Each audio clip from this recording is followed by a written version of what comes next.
Here we are at the Castrol booth, where you are seeing a server that's underwater.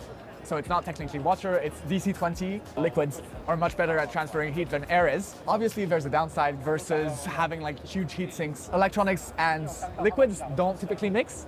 As of like 2 years ago, it was really not possible to do this kind of system without using mineral oil and running the risk of destroying all your very expensive components. You have to have some kind of coating on top of it that allows it to be cooled. Not only is mineral oil corrosive, but it's also flammable, which is where DC-20 comes into the mix. It's much less corrosive to electronics. There's way less maintenance and customizations that's required.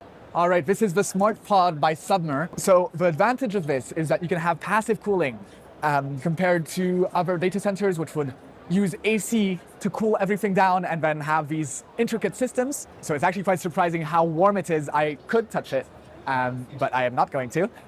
Because this is going to 50 degrees as the coolant in Singapore, where it's regularly 35 degrees outside, or Indonesia, Philippines, etc. All these Southeast Asian nations where heat is very high and also water is in short supply.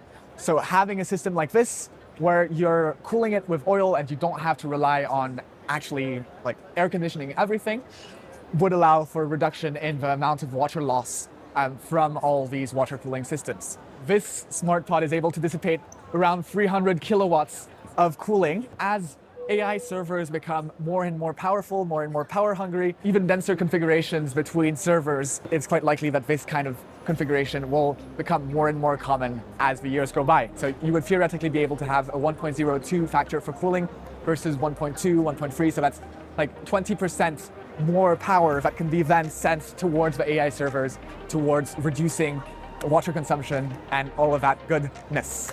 I think that's all the time we have here for the Castrol booth. Let's move on.